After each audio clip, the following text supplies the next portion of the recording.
Most people think madness is a collapse, a failure of the mind. But here's the brutal truth. It's not collapse, it's confrontation. When the soul has been silenced for too long, it doesn't fade quietly, it explodes. Picture this. A man who once smiled easily now talks to himself in the dark. A woman who carried everyone's pain suddenly can't get out of bed. Society calls them crazy. But what if they're not insane at all? What if they're finally meeting the parts of themselves they were never allowed to feel? In this video, we're going to peel back the mask, not just of mental illness, but of the entire illusion that sanity means silence. You'll see why Carl Jung believed breakdowns are often breakthroughs in disguise. We'll explore how childhood trauma rewires the nervous system, how the false self slowly cracks, and how the terrifying process of losing your mind can actually be the beginning of becoming whole again. This isn't another motivational talk. It's a descent into the darkness of the human psyche. And by the end, you'll never look at the word crazy the same way again. 2. The childhood battlefield, where the mind starts to fracture. No one is born broken. The fracture begins in the quiet places, in homes that look normal from the outside, but feel like war zones inside.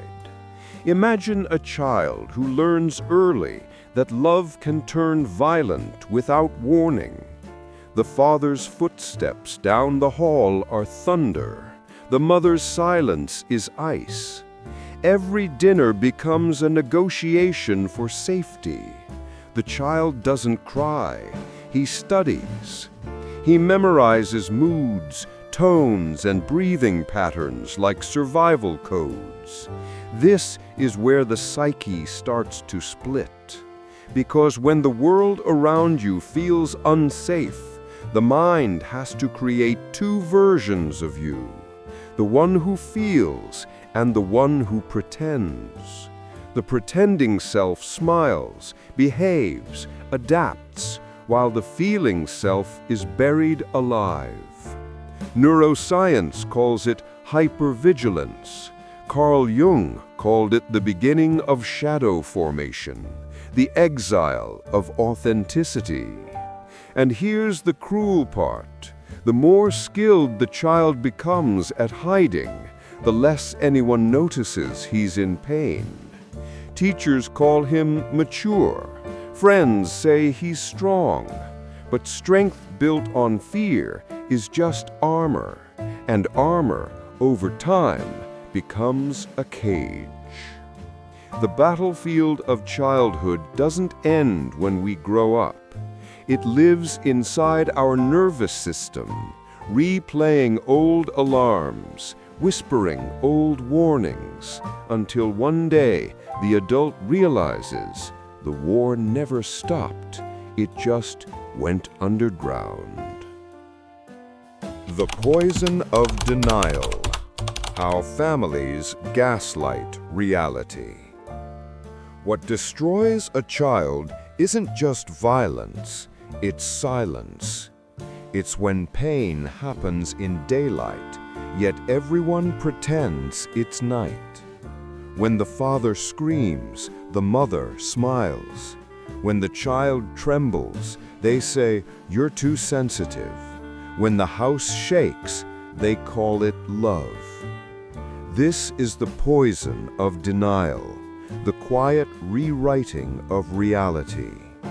And it's more lethal than any wound, because it teaches the child to distrust the one thing meant to protect them, their own perception. They stop asking, "What's wrong with them?" and start asking, "What's wrong with me?" Families like this don't need to shout to destroy you. They erase you with pretending. They set fire to your sense of truth, then hand you a smile and call it family. Carl Jung once said, "What you deny controls you." Denial doesn't just protect dysfunction, it breeds it. It becomes a family tradition passed down like an heirloom. We don't talk about that. And so the child learns to laugh when they want to cry, to say, "I'm fine," when their soul is burning. They grow up fluent in the language of pretending, fluent in pain disguised as politeness. But make no mistake, that denial doesn't disappear. It festers in the body, in the nervous system, in the subconscious, until one day, truth demands to be seen. And when it erupts, it doesn't whisper, it screams. 4. The birth of the false self, the survival persona. When love becomes conditional, the child learns to perform.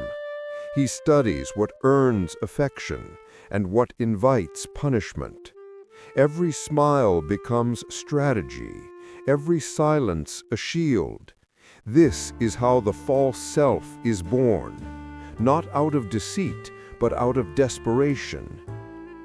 To survive, the child creates a mask, a charming, polite, adaptable version of himself who knows exactly how to please. He reads the room before he reads his own heart. He becomes who others need him to be, never who he truly is.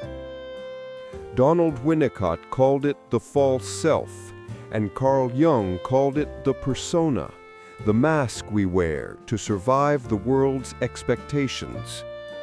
But here's the tragedy. What begins as protection becomes imprisonment. The more perfect the performance, the more invisible the real self becomes, and the world rewards the mask. People say, "You're so confident, so easy to be around." But inside there is only exhaustion, a quiet terror of being found out. Because beneath the mask lives a truth too raw to show. If they knew the real me, they'd leave. That fear becomes the operating system of adulthood. And by the time the false self has mastered survival, it has forgotten what living even feels like. The performance wins applause, but the actor is dying behind the curtain. 5. The split mind, when the mask starts to crack. At first, the mask works. The world believes it. You believe it. The jokes, the achievements, the perfect posture of control, it all looks like strength. But inside, something begins to split. Because a soul can only live divided for so long. It starts quietly. Insomnia, fatigue, the sense that something's off even when everything seems fine. Then come the mood swings, the rage, the sudden emptiness that feels like falling into a void. You tell yourself it's just stress, just burnout. But deep down you know this isn't exhaustion, it's erosion.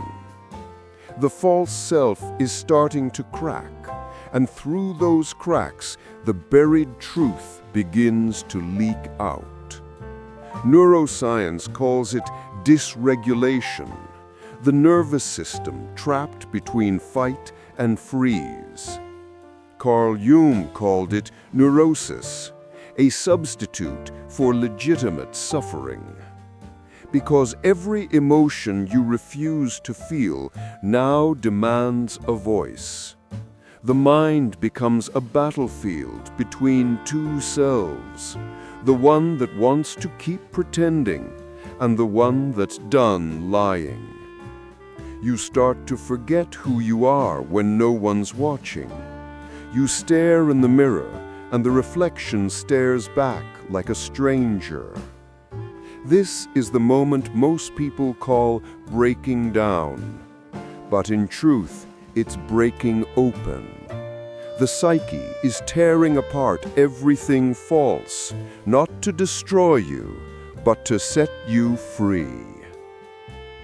The shadow emerges, meeting the self you've repressed. When the mask finally cracks, what steps out isn't madness, it's memory. It's every version of you that was banished to survive. The angry one, the lonely one, the one who wanted to scream but stayed quiet.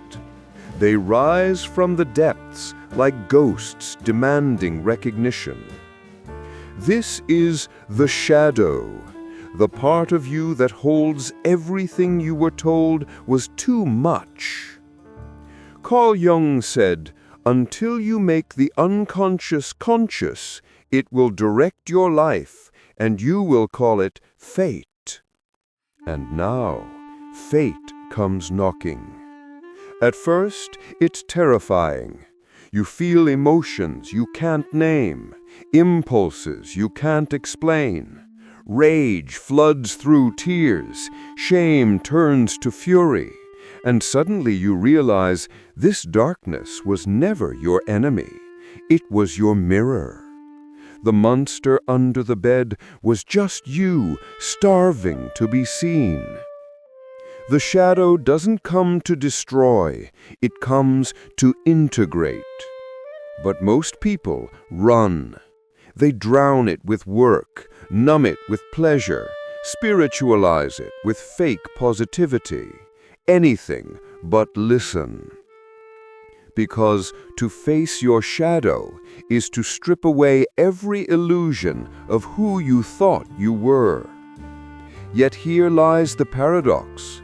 The deeper you go into the dark, the more light you find. Because only by confronting the self you've repressed, the raw, imperfect, untamed self, can you finally become whole. 7. Madness as individuation. When the shadow rises and the false self collapses, the psyche does what it was designed to do. It fights for wholeness. But from the outside, it looks like destruction. Relationships crumble, jobs disappear. You isolate, you question reality. You lose the version of yourself that everyone recognized. Carl Jung called this sacred disintegration, individuation, the process of becoming who you truly are by facing who you are not. It is not peaceful. It is not pretty. It's a psychological death. The ego fights to hold control, while the deeper self, the soul, demands liberation. You begin to feel torn between worlds, the logical mind that says you're losing it, and the inner voice that whispers, "No, you're finally seeing." Visions, dreams, coincidences, they all start speaking a strange new language, the language of symbols, not logic. And if you listen closely, you realize your madness isn't random, it's revelation. Every system, every breakdown, every tear is the psyche trying to reorganize itself around truth. This is not the end, it's initiation.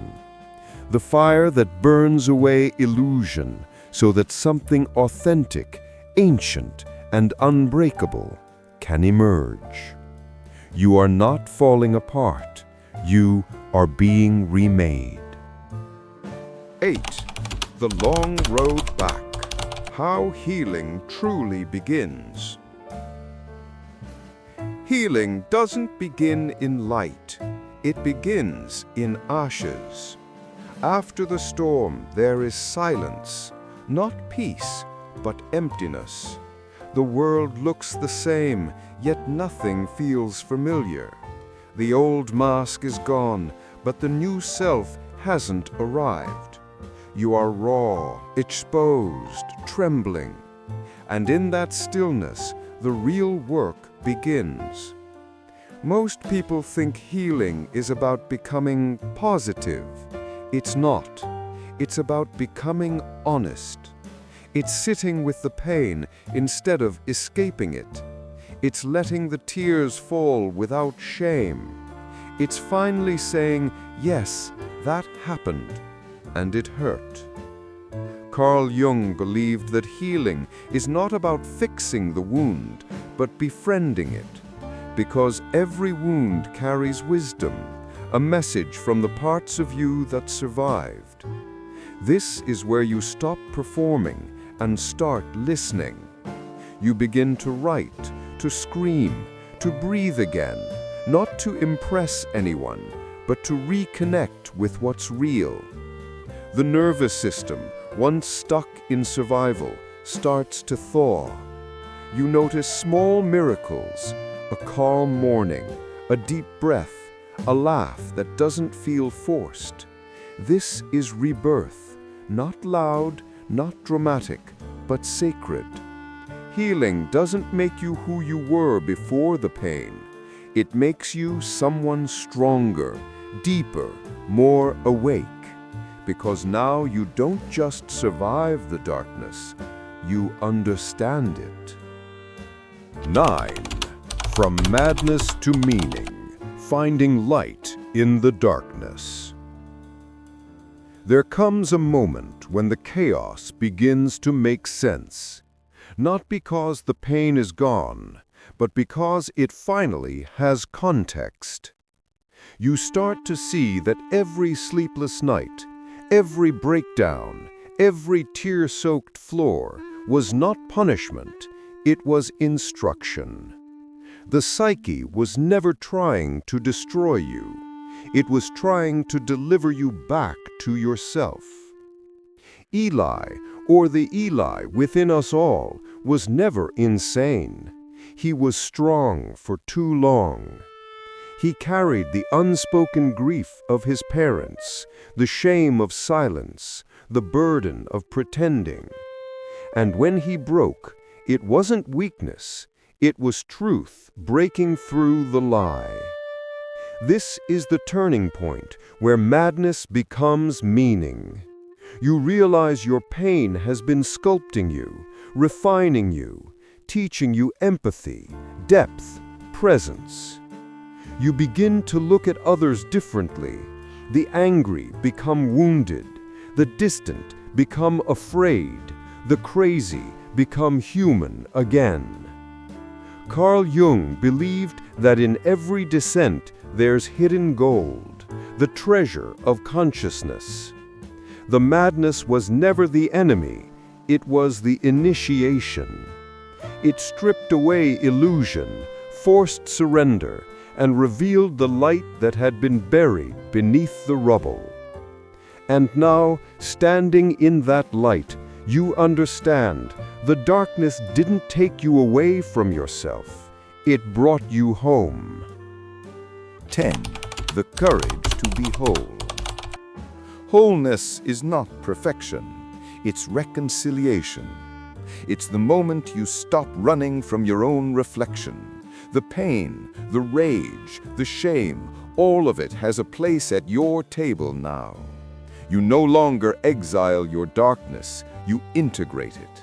Because you finally understand, the goal was never to become pure light, but to hold the light and the shadow without collapsing. Carl Jung said, "No tree can grow to heaven unless its roots reach down to hell." You've been there, in your own hell, and you came back carrying truth. The false self burned away, And what remains is something unshakable: authenticity. You are no longer chasing approval, pretending to be fine, or hiding behind strength. You are real, and that's what the world desperately needs. Because healing isn't personal anymore, it's collective. Every time you face your shadow, you give others permission to face theirs. Every time you speak truth, you break the chain of silence that raised you. So if this message resonated, share it. Someone out there is still pretending to be okay, wearing a mask that's killing them slowly. Subscribe, stay with me, because in the next chapter, we'll go deeper into how the shadow hides inside our relationships and how true love begins only when the masks fall away. You are not broken. You are becoming whole.